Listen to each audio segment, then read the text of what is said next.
So here I am with another video of the vocabulary series. So let's start without a hitch. Everything was going on so smoothly and nicely until my session ending examination arrived. It was really tense, and you know what? I did not even revise one chapter. I remember that feeling of tension. I remember that frustration. I don't know, the fear of having not revised even one chapter. Can you relate to that? How frustrating it was. Considering the seriousness of the situation, I made an important decision of the year, and the decision was that I would practice rote learning and pass the exam somehow, and then when the holidays arrive after my exams are over, at that time I would learn them permanently and feed them permanently in my brain. So I somehow or other I wrote the exam, and after that when the holidays arrived, I was too busy enjoying them, going here, going there, somewhere, and I was very busy enjoying them. And after that I had my entry to, and after the holidays, what happened was that I entered 8th standard. I had to say hello to 8th grade. I was very happy, and I was busy with classwork and homework and many more things. Amidst all this, I forgot to learn the chapters of 7th grade and entered 8th grade. So this is a good news that I entered 8th grade. But there is also bad news that I don't think I remember the chapters of 7th grade now. And that's a big problem. So one day the teacher wrote something very shocking on the board that I could not expect even in my dreams.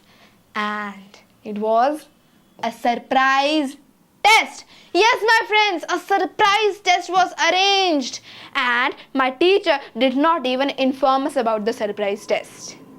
I was really very surprised, and interestingly enough, all the syllabus came from 7th grade. It came from grade 7, and I did not memorize even one chapter. I practiced rote learning, as I've already informed you. I was trying to recall everything, but at that point of need, I could recall nothing.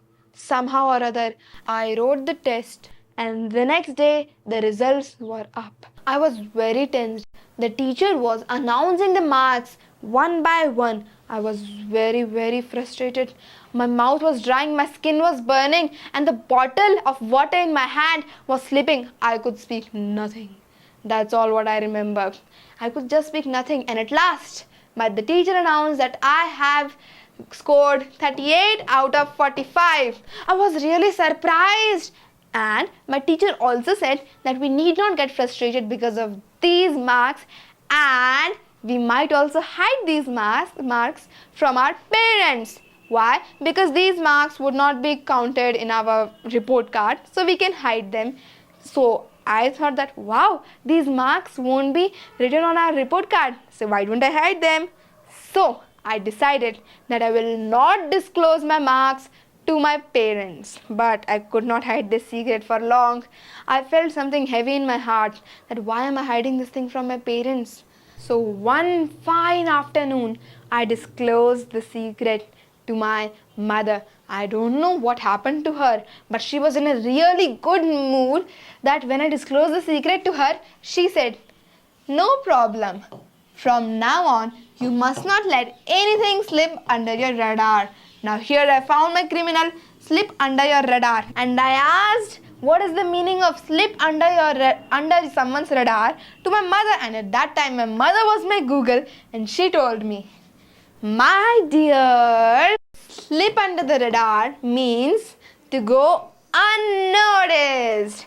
Slip under the radar means to go unnoticed. In this big world of hurry, many things slip under the radar. It means many things go unnoticed." So this was an example.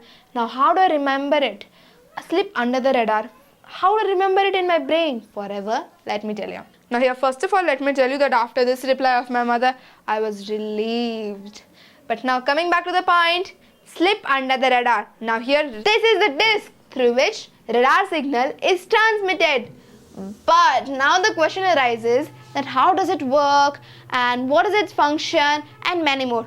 Now here I won't be getting into those technical details, but what I want to say here is that this is the transmitter, or I would say the receiver.